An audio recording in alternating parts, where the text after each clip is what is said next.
கடந்த நாட்களில் தியானி படிக்கும்போது ஆகம தீர்க்கதரிசி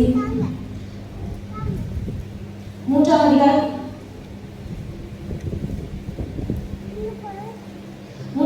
2ஆம் வசனத்தில் சொல்லப்படுகிறது, வருஷங்களின் நடுவே உன்னுடைய கிரியையை உயிர்ப்பியும், வருஷங்களின் நடுவே அதை விளங்க பண்ண சொல்லியிருக்காங்க. நமக்கு வருஷத்துக்கு நடுவில் வந்திருக்கிறோம். 6 மாதம் முடிஞ்சு 7வது மாதத்துக்கு நம்ம வந்திருக்கிறோம். அந்த வருஷத்தின் நடுவில் ஆண்டவர் தம்முடைய மகிமையை விளங்க பண்ணுவாங்க. 6 மாசமும் நம்ம பல்வேறு பாதைகளை கடந்து வந்திருக்கலாம், கஷ்டங்களை கடந்து வந்திருக்கலாம், பொருளாதாரத்தில் நம்ம கஷ்டப்பட்டிருக்கலாம்.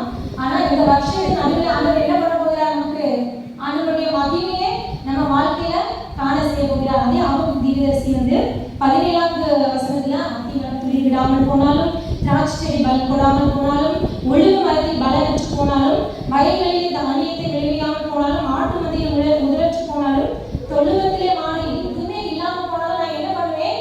கர்த்தருக்குள் மகிழ்ச்சியா இருப்பேன். இது ஒண்ணுமே என் வாழ்க்கையில் இல்லைன்னா கூட நான் கர்த்தருக்குள் மகிழ்ச்சியா இருப்பேன். கர்த்தருக்குள் மகிழ்ச்சியா இருக்கும்போது ஆண்டவர் என்ன பண்ணுவாரா? அடுத்த வசனத்தில் சொல்லப்படுது, ஆண்டவர் என்ன பண்ணுவாரு? ஆண்டவராகிய கர்த்தர் என்பவன் அவர் என் கால்களை மான்களின் கால்களை போலாக்கி உயரமான ஸ்தலங்களில் என்னை நடக்க போகிறார். அப்போ இதெல்லாம் நம்ம வாழ்க்கையில் இல்லாம எல்லாருமே ஆசீர்வதிக்கப்பட போகணும் அப்படி கிடையாது. நம்மளுடைய வாழ்க்கையில் கஷ்டங்கள் வந்தாலும், அத்திமரம் துளிர் விடாமல் போனாலும், நம்ம வாழ்க்கையில பொருளாதார தேவைகள் சந்திக்கப்படாம இருந்தாலும் நம்ம என்ன பண்ணணுமா? கர்த்தருக்குள் நம்ம சந்தோஷமா இருக்கும்போது ஆண்டவர் என்ன பண்றாரு? நம்மள மான்களின் கால்களை போல நம்ம ஓட செய்து உயரமான ஸ்தலங்களே நம்ம ஏறி இருக்க பண்ணுவார். இது பிரசவம், இது கிடையாது. நம்ம பிரசவத்துக்குள்ளாக நம்ம கடந்து செல்வோம். ஆண்டவருடைய வார்த்தைகளை குணத்தினால சொன்னீங்க. வருஷத்தின் நடுவில் ஆண்டவர் தம்முடைய அதிசயங்களை, தம்முடைய மகிமையை விளங்க பண்ணுவார். நம்ம வசனத்துக்கு நேரம் கடந்து சொல்லுவோம். லூக்கா 2ஆம் அதிகாரம் 52வது வசனத்தை நம்ம எடுத்து வாசிக்கலாம். லூக்கா 2:52.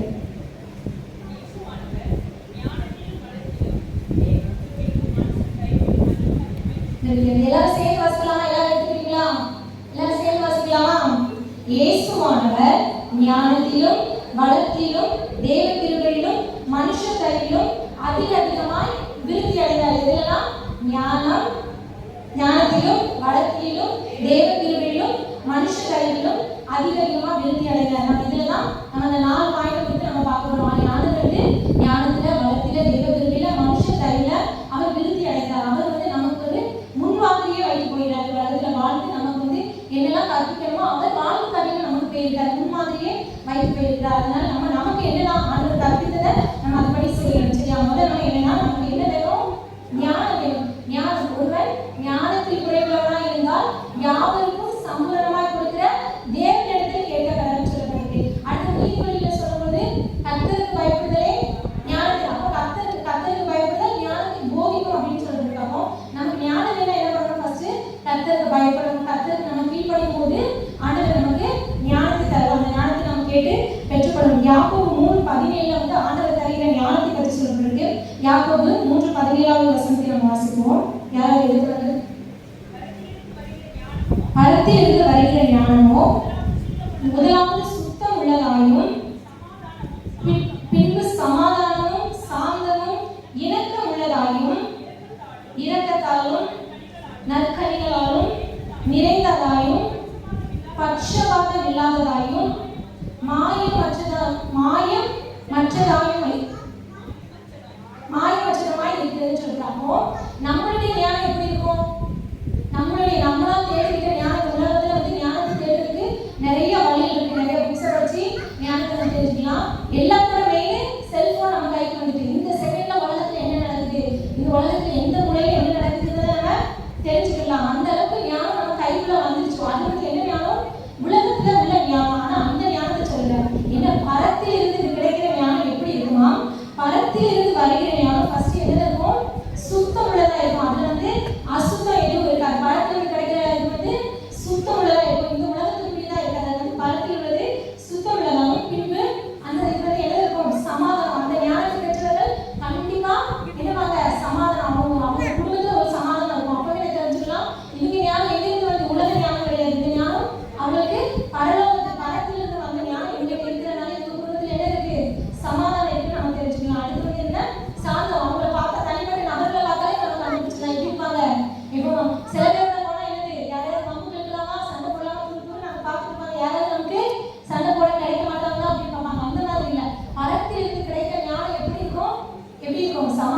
இருக்கும், சாந்தமா இருக்கும். மற்றவர்களுக்கு என்ன பண்ணுவாங்க, இணக்கமா போறவங்களா இருப்பாங்க. சில பேருக்கு ஞானம் இருக்குது, அந்த ஞானத்துல உலக ஞானம் இருக்குது, நான் தான் பெரியவங்க காட்டுறதுக்காக என்ன பண்ணுவாங்க, மற்றவங்களை கூட்டி என்ன பண்ணுவாங்க, ஒரு தர்க்கத்துக்கு போவாங்க, ஒரு வாக்குவாதத்துக்கு போவாங்க. நீ பெரியவனா நான் பெரியவனா, எனக்கு எவ்வளவு ஞானம் இருக்கு பார்ப்போமா அப்படின்னு போவாங்க. ஆனா உனக்கு உண்மையா ஆண்டவர் நமக்கு வந்து பரத்துல இருந்து ஞானம் வந்திருந்தாங்க, அந்த ஞானம் எப்படி இருக்கும், அந்த மாதிரி சண்டைக்கு போவாங்க. சமாதானமா இருக்கும், மற்றவங்களோட இணக்கமா இருக்கும், சாந்தமா இருக்கும். அடுத்து இரக்கத்தால் இருக்கும், ஏழைகளுக்கு இறக்குறோம். அந்த பரத்துல இருக்கிற ஞானத்தை நம்ம பெற்றுக்கொள்ளலாம். இறக்க குணம் கட்டாயம் நமக்கு இருக்கும்.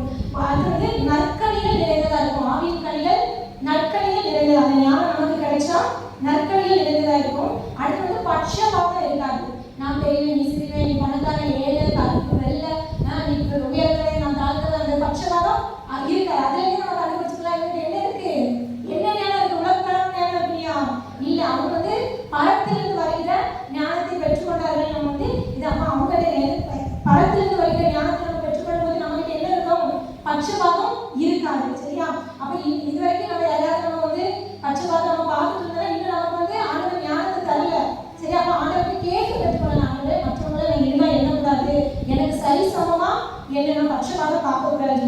கடைசி அந்த அன்பு வந்து எப்படி இருக்கும், அந்த ஞானம் எப்படி இருக்கும், மாயமற்றதா இருக்கும். சிலர் வெளித்தோட்டத்துல என்ன பண்ணுவாங்க, ரொம்ப அன்பா இருக்கிற மாதிரி காட்டிக்கிடுவாங்க. ஆனா உள்ள இருக்கும் இதெல்லாம் அப்படின்னு பேசிடுவாங்க. வெளித்தோட்டம் வந்து கட்டி வச்சுருவாங்க, கை கொடுப்பாங்க, விசாரிப்பாங்க. ஆனா வெளித்தோட்டத்துல என்ன பண்ணுவாங்க, அன்பு இருக்கிற மாதிரி காட்டிருப்பாங்க. ஆனா நமக்கு பரத்துல இருந்து ஞானம் கிடைச்சுன்னா நம்ம எப்படி இருப்போம், நமக்கு அந்த இதுல வந்து நம்மளோட செல்ஃப் அன்பு எழுதி மாயமற்றதா இருக்கும். ஒரு மாயமான வாழ்க்கை நம்ம வாழ மாட்டோம். பைபிள்ல வந்து நம்ம பொதுவாக நம்ம ஞானத்தை குறித்து பார்த்தாலே நம்ம எல்லாரும் சொல்லக்கூடிய ஒவ்வொரு யாரு, சாலமோன் தான் நம்ம சொல்லுவோம். ஞானத்தை கேட்டுக்கிட்டோம்னா சாலமோனோட அப்பாவை யார், அவங்க தாவீதை பத்தி நம்ம ஒரு வசனம் படிக்கலாம். 1 சாமுவேல் 14:20 நம்ம படிப்போம். தாவீதுக்கு எப்படி ஞானம் இருந்துச்சு நம்ம பார்க்க போகிறோம். 2 சாமுவேல் 14:20 அதுல என்ன குறிப்பிடுறதுன்னா, என் ஆண்டவனுடைய ஞானம் தேவ தூதனுடைய ஞானத்தை போல் இருக்கிறது அப்படின்னு சொல்லியிருக்காங்க. யாரோட ஞானம்னா, அந்த தாவீதோட ஞானம் எப்படி இருக்குன்னா, தேவ தூதனுடைய ஞானம். தேவ தூதர்கள் எவ்வளவு ஞானமா இருப்பாங்களோ அந்த ஞானம் யாருக்கு இருந்துச்சுன்னா தாவீதுக்கு இருந்துச்சு. இந்த சம்பவம் வந்து 2 சாமுவேல் 13 14 நம்ம வாசிச்சு பார்க்கும்போது, தாவீதுடைய குமாரர்கள் அம்னோனும் அப்சலோமும் இருக்கிறாங்க. அப்போ சகோதரி நிமித்தமாக அப்சலோம் யாரை கொண்டார், அம்னோனை கொண்டாரு. கொண்டு தாவீது அதுக்காக துக்கப்படுறாரு. 2 பேரும் மகன்கள் தான். ஒரு ஆள் அம்னோன் இறந்துட்டாரு, அப்சலோம் ரெண்டுக்காக அந்த அப்சலோமுக்காக வந்து தாவீது துக்கப்படும் போது அது வந்து யோவாப் என்ன பண்றாருன்னா, இது வந்து தாவீது துக்கமா இருக்காரு, அந்த துக்கம் நீங்கி அப்சலோமை தனியாக சேர்த்துக் கொள்ளணும் அப்படின்றதுக்காக ஒரு ஸ்திரீ கிட்ட சில விஷயங்களை சொல்லி அனுப்பினாரு. நீ போய் தாவீதை கொஞ்சம் சமாதானப்படுத்து என்னன்னு அனுப்பும்போது அந்த ஸ்திரீ வந்து தனக்கு சொல்லி கொடுத்தது எல்லாம் தாவீது கிட்ட சொல்றா. சொன்னும் போதே தாவீது கரெக்டா கண்டுபிடிச்சாரு. நீ அந்த காரியத்துக்காக வந்த, எனக்கு எல்லாம் தெரியும் கண்டுபிடிச்சிருக்காரு. அப்பதான் அந்த ஸ்திரீ சொல்றாரு, உங்களுடைய ஞானம் எப்படி இருக்கு, தேவதூதனுடைய ஞானத்தை போல் இருக்கு அப்படின்னு சொல்லி அந்த ஸ்திரீ சொல்றாங்க. இந்த ஞானம் தாவீதுக்கு எப்படி கிடைச்சது? சாலமோனை பார்க்கும்போது சாலமோன் ஜெபம் பண்ணி பெற்றுக்கொண்டா நம்ம பார்க்கிறோம். தாவீதுக்கு இந்த ஞானம் எப்படி கிடைச்சது, யாராவது சொல்லி பார்ப்போம். தேவதூதனை போல ஒரு ஞானம் தாவீதுக்கு கிடைச்சது. அது எப்படி கிடைச்சது? சங்கீதம் 119:10 எவ்வாறு சொல்லப்படுது எடுத்து வாசிக்கலாம். சங்கீதம் 119:10. சங்கீதம் 119 3வது வசனம்.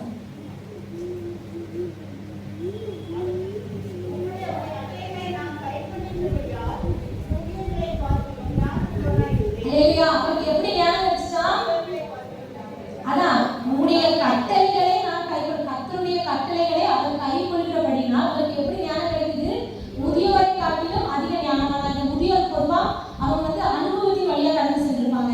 சரி, இதுல ஒவ்வொரு இதுலயும் இது இப்படி பண்ணா இப்படி நடக்கும், அவங்க வந்து அனுபவபூர்வமா கற்றுப்பாங்க. அப்போ முதியவர்கிட்ட சின்ன வயசுல இருக்கிறவங்களை விட முதியவர்கிட்ட நம்ம பார்க்கும்போது அவங்களுக்கு என்னன்னா அனுபவ ரீதியா அவங்க வந்து அறிவுள்ளவங்களா இருப்பாங்க.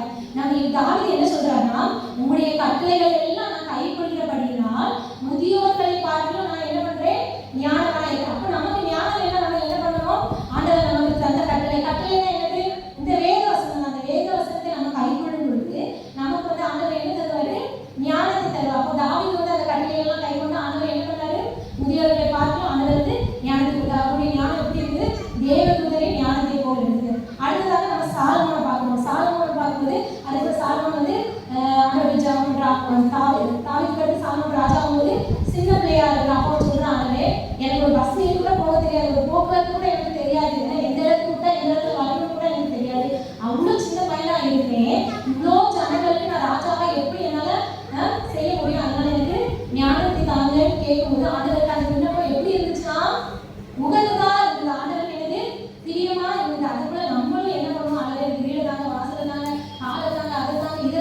கேட்கறதெல்லாம் அடுத்த விதத்துல வச்சு நம்ம என்ன கேட்கணும் ஆண்டவர்கிட்ட?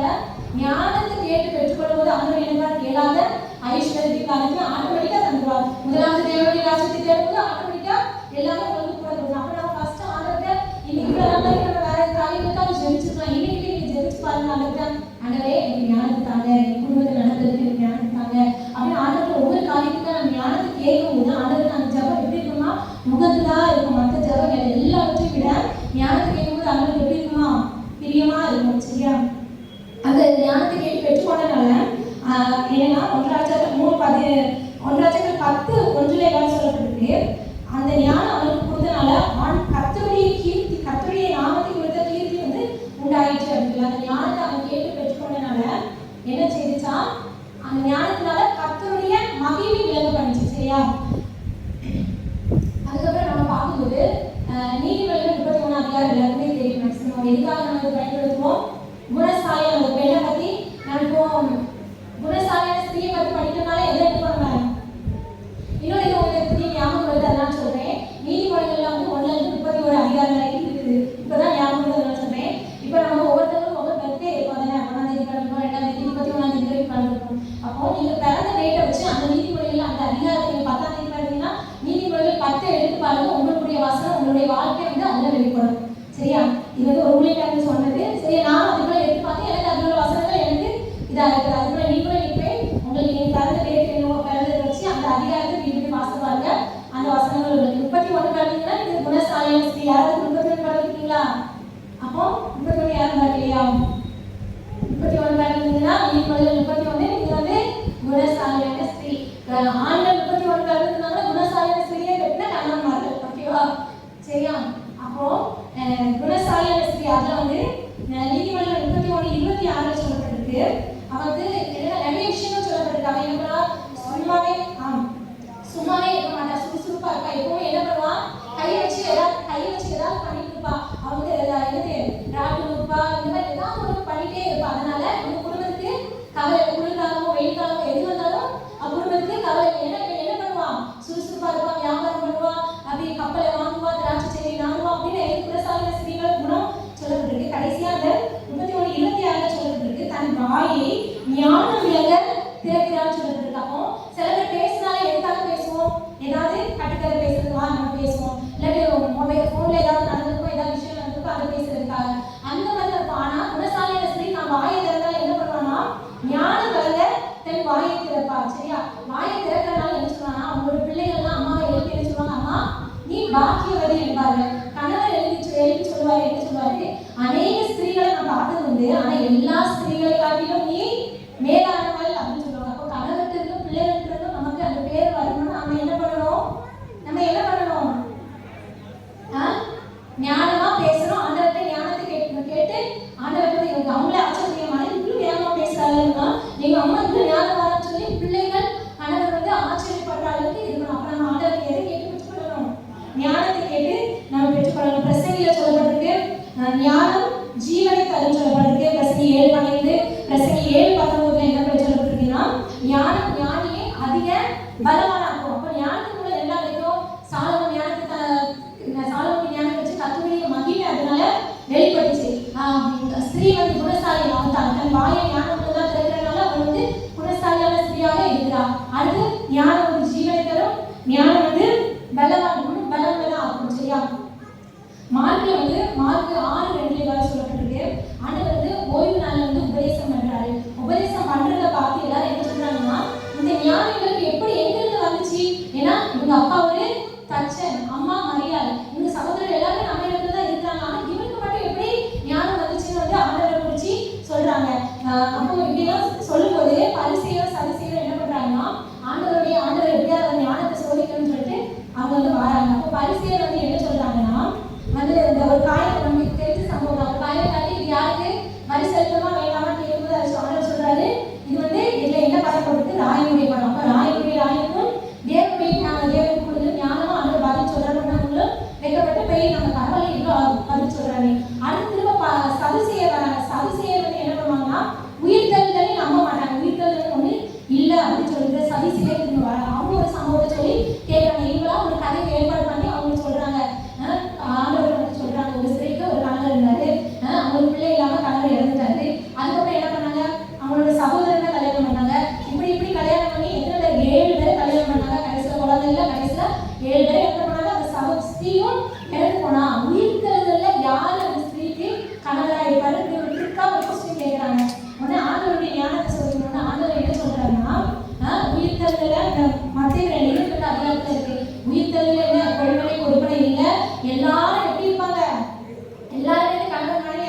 எல்லாருமே வந்து ஒரே சாயா தேவதூதர்களே போல இருப்பாங்க. ஆண்டவர் வந்து மருத்துவருக்கு மட்டும் தேவன் அல்ல, உயிரோடு இருக்கிறவங்களுக்கும் ஜீவனுக்கும் ஆண்டவர் தேவனா இருக்கிறான்னு சொல்லி அதை சொல்றாங்கன்னா அவங்க வந்து இதை ஆச்சரியப்பட்டு போறாங்க. அப்போ ஆண்டவர் வந்து ஆண்டவருக்கு அவருடைய ஞானத்தை சொல்லி வரும்போது ஆண்டவருடைய வார்த்தைகள் மூலம் அவங்களுக்கு பதில் அளிக்கிறார்.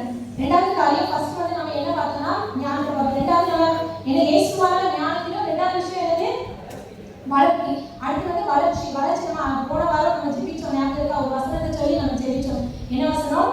லூக்கா 2:40 சொல்லி நம்ம ஜெபித்தோம். பிள்ளை வளர்ந்து ஆவியை வளர்ந்து ஞானத்தினால் இருக்குது, தேவனுடைய கிருபையும் அவர் மேல் இருந்தது. அதில் நம்ம 4 விதமான வளர்ச்சி பார்த்த ஞாபகம் இருக்கா? போன வாரம் வந்தவங்களுக்கு ஞாபகம் இருக்கும். 4 பாயிண்ட் சொல்லி நம்ம ஜெபிச்சோம். சரியா? பிள்ளை ஃபர்ஸ்ட் வளருது. என்ன வளருதுன்னா உடல் பிரகாரமா, சரீர பிரகாரமா வளருது. அது வந்து என்ன? பிசிக்கல் growth, உடல்ல ஒரு வளர்ச்சி உண்டாகுது. ரெண்டாவது ஆவியிலே பலன் கொடுது. ஆவியில பலன் கொடுதுன்னா என்னது? ஸ்பிரிச்சுவல் growth, ஒரு ஆவியில ஒரு பலன் கொடுது. மூன்றாவது காரியம் என்னன்னா ஞானத்தில் நிறைந்தது. ஞானம்னா ஒரு மென்டல் growth, ஒரு ஞானத்துல ஒரு வளர்ச்சி உண்டாகுது. நாலாவது என்னன்னா தேவனுடைய கிருபையும் அவர் மேல இருக்குது. அது வந்து என்னன்னா ஒரு சோஷியல் growth. சோஷியல் growthனா சமுதாயத்துல நம்ம சுற்றி இருக்கிற மக்களுக்கு நம்ம ஒரு வளர்ந்த முதிர்ச்சி அடைந்த உங்களா இருக்கணும். சரியா? இந்த நாள் வளர்ச்சியும் நம்மளுடைய வந்து காணப்பட வேண்டும். சரியா? அப்போ நம்ம வளர்ந்தாதான் என்ன பண்ண முடியும்? வளர்ந்தாதான் கனி கொடுக்க முடியும். சரியா?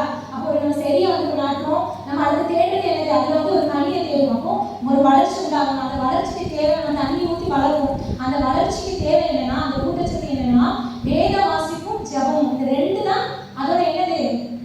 அதோட ஊட்டச்சத்து. நம்ம கொடுத்து அதை வளர்க்கறது என்னது? மரத்துக்கு உடலாம் போட்டு வளர்க்கணும். அந்த உரம் என்னது? வேத வாசிப்பும் ஜபம் தான் நமக்கு வந்து அந்த வளர்ச்சிக்கு நமக்கு உதவும். சரியா?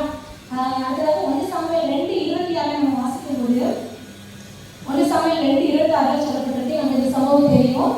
அண்ணா வந்து குழந்தை இல்லாம ஆண்டவர் சமூகத்துல குழந்தை கேட்கிறாங்க. ஆண்டவர் வந்து சாமுவேலை கொடுக்குறாங்க. சாமுவேல் எங்க வளர்றாங்க? ஆலயத்திலே வளர்றாங்க. யாரோட? ஏலியோட போதகரோட கீழே வளர்றாங்க. ஏலியோட பிள்ளைகளும் அந்த ஆலயத்துல தான் வளர்ந்துருப்பாங்க. தானே? இவங்க சாமுவேல வளர்றாங்க, ஏலியோட. ஆனா யார் பிரியமா ஆண்டவர் வளர்ந்தாங்க? சாமுவேல். அந்த வசனத்துல ஆண்டவர் சொல்லியிருக்கிறார் 1 சாமுவேல் 2:26 சாமுவேல் வந்து கர்த்தருக்கும் மனுஷருக்கும் பிரியமாய் நடக்கணும். யாருக்கு? கர்த்தருக்கும் மனுஷருக்கும். அந்த வளர்ச்சி நமக்கு உண்டாகணும். நம்ம சும்மா வெளிப்புறமான வளர்ச்சி இல்லை, சரீரபுரமான வளர்ச்சி இல்லை. கர்த்தருக்கும் மனுஷருக்கும் பிரியமுள்ள வளர்ச்சி நம்ம இருக்கணும். ஆனா அதே இடத்துல அதே தேவாலயத்துல வளர்ந்துதான் யார்? அந்த ஊழியக்காரோட பிள்ளைகள் ஓப்பனிங் பிள்ளைகள் வந்தாங்க. அவங்களோட முடிவு எப்படி இருந்தது? அவங்க வந்து அழிக்கப்பட்டு போனாங்க. நம்ம அந்த மாதிரி இருக்கக்கூடாது. இறைவனால் சொல்லப்பட்டிருக்கு, ஒரு குயவன் ஒரு மண்பாண்டத்தை வணையிறாரு. வணையும் போது அது வந்து கெட்டு போகுது, திரும்பவும் அதை வந்து வணையிறாரு. அப்போ நம்ம எப்படின்னா ஒரு அந்த விட்டு கொடுத்து நம்ம போகும்போது நம்ம ஒரு மண்பாண்டமா உருவாக்கப்படும். ஆனா நம்ம கெட்டு போகிறவங்களா இருக்கக்கூடாது. விட்டு கொடுக்குற மண்பாண்டமா இருக்கணும். கெட்டு போனா ஓப்பனிங் பிள்ளைகள் சொல்லியிருந்தாங்க, கெட்டு போகிற மண்பாண்டமா. நம்ம வந்து என்ன பண்ணணும்? நம்முடைய வாழ்க்கையில விட்டு கொடுக்குற மண்பாண்டமா இருக்கும்போது ஆண்டவர் நம்மளை வந்து உபயோகப்படுத்துவார். அதே போல இந்த தாவீதை அபிஷேகம் பண்ணும்போதும் சாமியை அபிஷேகம் பண்ண போற சகோதரர்கள் 7 பேர் வரும்போது எல்லாம் நினைச்சிருப்பாங்க, மூத்தவன் நல்லா ஹைட்டா இருக்கான், மூத்தவன் தான் ராஜாவை தேர்ந்தெடுத்திருப்பாங்க. ரெண்டாவது என்ன நினைச்சிருப்பாங்க? இவன் ரொம்ப கலரா இருக்கான், இவன் தான் தேர்ந்தெடுப்பாங்க. இந்த மாதிரி கார் மிலிட்டரி மேன்மா இருக்கான், இவன் ஒவ்வொருத்தரும் வரும்போது என்ன நினைச்சிருப்பாங்க? இதெல்லாம் தேர்ந்தெடுத்திருப்பாங்க, இதெல்லாம் தேர்ந்தெடுக்க ஒவ்வொருவரையும் நினைச்சிருப்பாங்க. ஆனா அவங்க எல்லாம் அவங்க தேர்ந்தெடுக்கல. யாரை தேர்ந்தெடுத்தாங்க? சிறிய தாவீதை தான் ஆண்டவர் தேர்ந்தெடுத்தார். மனுஷன் எதை பார்க்கலாம்? மனுஷன் முகத்தை பார்க்கிறார், கர்த்தரோ இருதயத்தை பார்க்கிறார் அப்படின்னு சொல்லப்படுது. அடுத்த சம்பவம் நம்ம பார்க்கும்போது மோசே வந்து பல லட்சக்கணக்கான மக்களை இஸ்ரவேல் ஜனங்க வழிநடத்தி சென்றார். அதுக்கப்புறம் மோசேக்கு அடுத்து மோசேக்கு 2 மகன்கள் இருந்தாங்க. மோசேக்கு அடுத்து மோசேயோட மகன்கள் அந்த ஜனங்களை வழிநடத்தி செல்லல. ஆண்டவர் தேர்ந்தெடுத்தது யாருன்னா யோசுவா பத்தி சொல்லப்பட்டிருக்கு.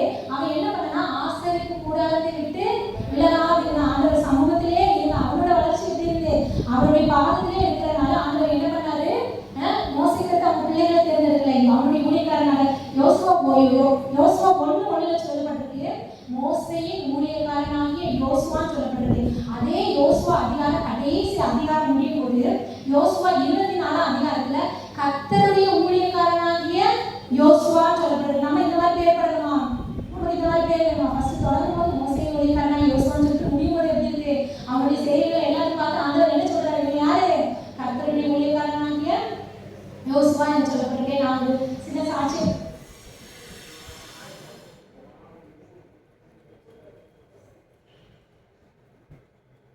அடுத்த பார்ப்போம். 3வது வந்து ஃபர்ஸ்ட் வந்து ஞானம், அடுத்தது வளர்ச்சி, 3வது வந்து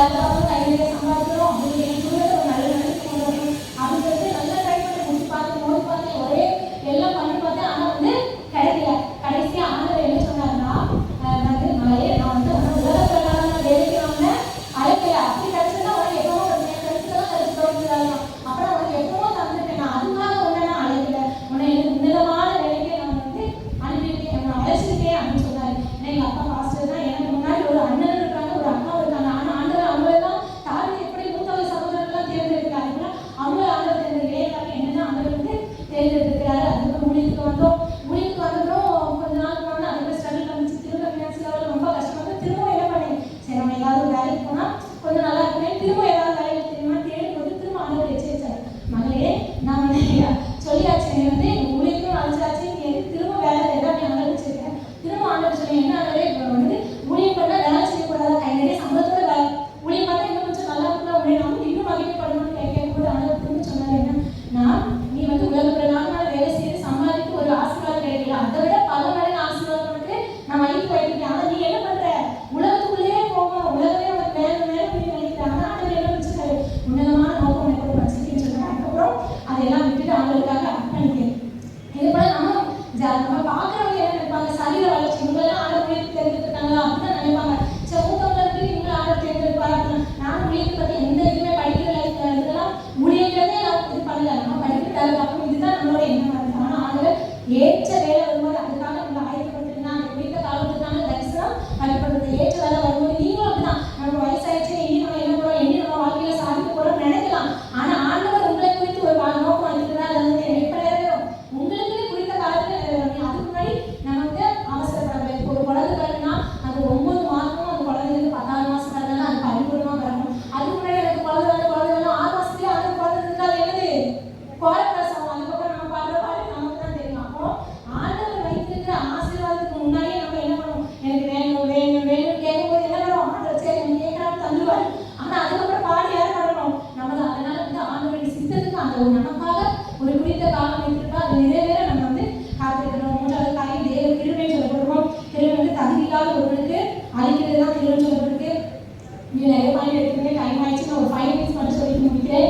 சரி, அப்போ வந்து இளையகுமார கதை நமக்கு தெரியும். அவன் என்ன பண்ணான், தன்னுடைய தகப்பனுடைய ஆசீர்வாதத்தை பெற்றுக்கொண்டு போறான். போய் அப்புறம் மனம் திரும்ப வரும்போது நம்ம சில டைம்ல என்ன பண்ணுவோம், குறுக்கு வழியில் ஆசீர்வாதத்தை எடுத்து நம்ம ஓடிவோம் ஆண்டவர் இருக்கு. ஆனா திரும்ப மனம் திரும்பி வரும்போது அவன் வந்து தகப்பனா என்ன பண்றான்னா ஓடி போய் கட்டி பிடிக்கிறான். ஃபர்ஸ்ட் என்ன பண்றான்னா ஆண்டவர் வந்து அன்பை வெளிப்படுத்துறான். என் மகன் போயிட்டான் திரும்ப வந்துட்டாங்க அப்படின்னு சொல்லி போய் கட்டி பிடிச்சி முத்தமிட்டு அன்பை வெளிப்படுத்துறான். 2வது என்ன பண்றான்னா பழைய வஸ்திரத்தெல்லாம் மாற்றி புது வஸ்திரத்தை கட்டுறான். அந்த பாவமான வஸ்திரங்கள், பாவம் கடந்த கால பாவங்கள் எல்லாத்தையும் நீக்கி ஆண்டவருக்கு என்ன ஆர்வம் என்ன பண்றான்னா புதிய வஸ்திரத்தை இருந்தான். 3வது காரியம் என்ன பண்றான்னா முத்திரை மோதிரம், ஒரு மோதிரத்தை போடுறான். நீங்க மகன் தான் அப்படின்னு சொல்றதுக்கு ஒரு முத்திரை மோதிரத்தை போடுறாரு. பாதரட்சத்தை வந்து இது பண்றாரு. 4வது காரியம் என்ன பண்றாருன்னா ஒரு கொழுத்து கட்டை கொண்டு வாங்க சொல்லிட்டு எல்லாரும் என்ன பண்றாரு, விருந்து பண்றாரு. சரி, 5வது காரியம் என்ன பண்றாருன்னா எல்லாம் என்ன பண்றாங்க, ஒட்டு மேல சந்தோஷம் தான், ஒரு திருவிழாவே ஆயிட்டாரு. அதே போல நம்மளும் ஆண்டவருக்கு தூரம் போயிட்டு திரும்ப ஆண்டவரே என்னை மன்னிப்பா, நான் ஆசைப்பட்டு நான் போயிட்டோமா ஆண்டவர் சமூகத்தை திரும்ப வந்து விழும்போதே அந்த ஆசீர்வாதம் ஆண்டவர் திரும்ப என் மகனையும் சேர்த்து கொண்டு வச்சுக்கா. நம்முடைய அன்பை வெளிப்படுத்துவார், நமக்கு ஒரு புதிய வஸ்திரத்தால் நினைப்பான். நம்ம வீட்டுல இருந்து அப்பாவோட வீட்டுல எப்போதும் சந்தோஷம் ஆர்ப்பாட்டம் பொழுது கண்ணில எடுத்து விருதுகள் வைத்து பண்ணுவாங்க. 4வது காரியம் ஞானத்திலும் வளர்த்திலும் தேவ கிருபையிலும் 4வது காரியம் வேறு பண்ணி சொல்லி முடித்தேன். மனுஷ தயவுங்கிறப்போ மனுஷர் நம்ம காண்கிறவங்க கண்ணில் நமக்கு தயவு கிடைக்கணும். சரி, சில பேர் சொல்லுவாங்க நான் அன்லக்கி, நான் எங்கே போனாலும் எனக்கு ஒன்றுமே நான் எடுத்த காரியம் எல்லாம் தோற்று தான் போகுது, யார் கண்ணில் முடிச்சா அவங்க என்னை வந்து அவாய்ட் தான் பண்ணுறாங்க, அந்த மாதிரி சொல்லுவாங்க. அந்த மாதிரி இருக்கக்கூடாது. மனுஷர் கண்ணில் நமக்கு வந்து நம்மளை காண்கிற கண்ணில் நமக்கு என்ன பண்ணணும், தயவு கிடைக்கணும். எபேசியர் 1:6 சொல்லப்பட்டிருக்கு, தம்முடைய தயவுள்ள சித்தத்தின்படியே நம்மை இயேசு கிறிஸ்துவின் மூலமாய் நான் தமக்கு சுவிகார புத்திரராகும்படி முன்னுகிறார். நம்முடைய சித்தத்தினால ஆண்டவர் நம்மளை வந்து அவங்களுடைய பிள்ளைகளாய் மாறும்படி ஆண்டவர் நம்ம முன்குறித்திருக்கிறார் சொல்லப்பட்டிருக்கு. அதே போல வேதாந்தத்தில் மனுஷர் தயவுப்பட்டவங்க, கர்த்தரிலிருந்து தயவுப்பட்டவங்க அநேகர் இருக்காங்க. கர்த்தரிலிருந்து தயவுப்பட்டவங்க தாவீதை பார்த்தோம். தாவீது அப்போஸ்தலர் சொல்லப்பட்டிருக்கு. அப்போஸ்தலர் 7:46 தாவீது தேவனிடத்திலிருந்து தயவு பெற்றான் சொல்லப்பட்டிருக்கு. அடுத்தவங்க வந்து யாக்கோபு சொல்றான், ஆண்டவரே நீர் இவ்வளோ பெரிய தயவை எனக்கு காட்டுறதுக்கு நான் வந்து பாத்திரம் அல்ல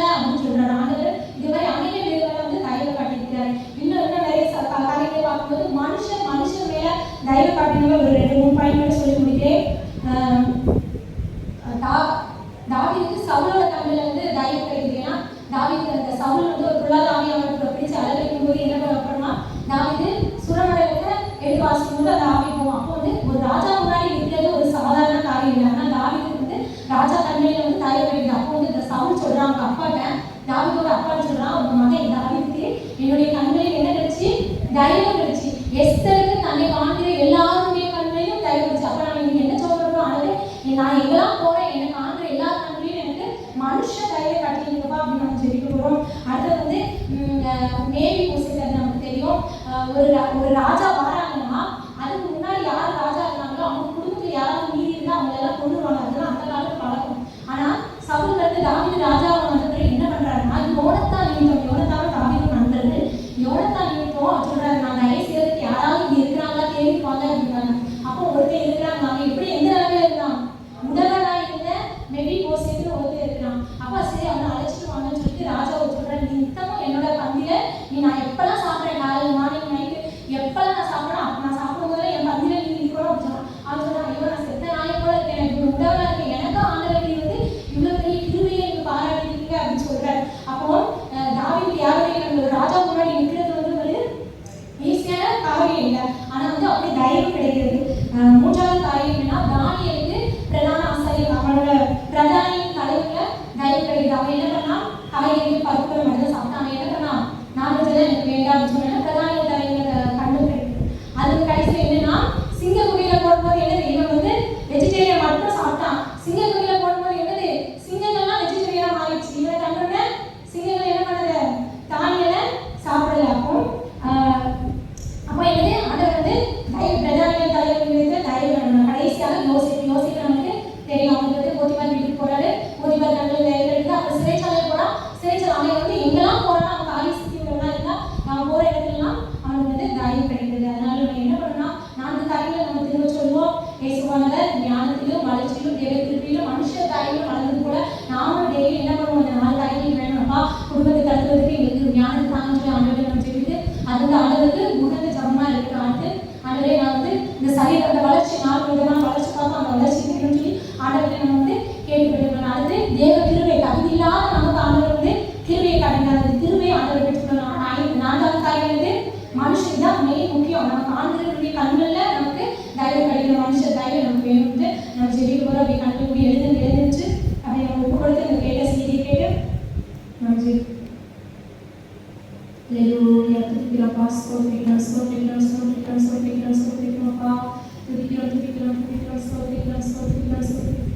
இந்த தேவனா எந்த தேவனா நிச்சயம் நான் ஆசீர்வாதம் பெற்றுக் கொள்ளுவேன். உந்தன் வசனம் கை கொள்ளுவேனா, உந்தன் வழிகளில் நான் நடந்திடுவேன். எந்த தேவனா நிச்சயம் நான் ஆசீர்வாதம் பெற்றுக் கொள்ளுவேன். உந்தன் வசனம் கை கொள்ளுவேனா, உந்தன் வழிகளில் நான் நடந்திடுவேன். தேசத்தில் நான் ஆசீர்வாதமாயிருப்பேன், வேலையிலும் ஆசீர்வாதமாயிருப்பேன். தேசத்தில்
அல்லேலூயா அல்லேலூயா அல்லேலூயா.